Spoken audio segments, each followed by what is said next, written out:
ఆనందభైరవి అనన్య పని పట్టడానికి, అనన్య కాలు విరగలేదని అందరి ముందు ప్రూవ్ చేయడానికి ఒక డాక్టర్ని ఇంటికి పిలిపిస్తుంది. ఈ డాక్టర్ని ఎందుకు పిలిపించావు ఆనంద అని లీలావతి అంటూ ఉండగా, హాల్లో ఉన్న ఇంట్లో అందరికీ ఒకే సమాధానం చెప్తూ ఇలా అంటూ ఉంటుంది ఆనందభైరవి. ఆ అనన్య కాలు విరిగింది కదా, ఆ కాలు సంగతేంటో చెక్ చేపిద్దామని పిలిపించాను.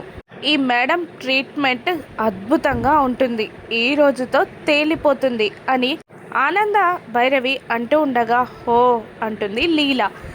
అవునా అని శరణ్య, ప్రీతి కూడా మనసులో అనుకుంటారు. వాళ్ళు మనసులో ఈ రోజుతో అనన్య నాటకం బయటపడిపోతుందేమో అని తోడికోడళ్ళు ఇద్దరు మనసులో అనుకుంటారు. పైనుండి ఇదంతా చూస్తున్న అనన్య షాక్ అయి టెన్షన్ పడుతూ ఉంటుంది. ఏమైందమ్మీ అని పక్కనే ఉన్న కాంచన అడుగుతూ ఉండగా, ఏమైందేంటి? ఇప్పుడు ఆ డాక్టర్ నా కాలు విరగలేదని, ఏ ప్రాబ్లం లేదని వాళ్ళకి చెప్పేసిందనుకో, నా పరిస్థితి ఏంటంటావు? ఇప్పుడేం చెయ్యను నేను అని అనన్య కాంచనాని అడుగుతూ ఉండగా షాక్లో నిలబడిపోతుంది కాంచన. పదండి డాక్టర్ అంటూ డాక్టర్ని పైకి తీసుకొస్తుంది అనన్య రూమ్లోకి ఆనందభైరవి. అందరూ అనన్య రూమ్లోకి వస్తారు. బెడ్కి ఆనుకొని కూర్చుంటుంది అనన్య.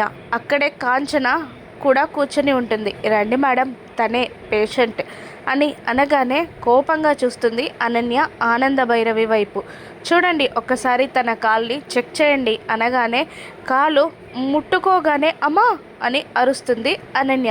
ఆ అరుపుకి అందరూ షాక్ అవ్వగా మళ్ళీ చెక్ చేస్తుంది ఆ డాక్టర్. ఎన్నిసార్లు ముట్టుకున్నా అలాగే అరుస్తూ ఉంటుంది అనన్య. ఆ అరుపులకి అందరూ కాస్త విచిత్రంగా చూస్తూ ఉండగా డాక్టర్, నిజంగానే మేడం తన కాలు చాలానే డ్యామేజ్ అయింది అని చెప్పేస్తుంది ఆనందకి ఆ డాక్టర్. దాంతో షాక్ అవుతూ అనన్య వైపు చూడగా ఒక ఈవిల్ స్మైల్ ఇస్తుంది అనన్య. ఆనందకి భయపడే అప్పటికప్పుడు అనన్య కాలుకి గాయం చేసుకున్నట్టుంది. ఇప్పుడు ఆనంద ఏం చేస్తుందో రాను ఎపిసోడ్స్లో చూద్దాం. Thank you for watching.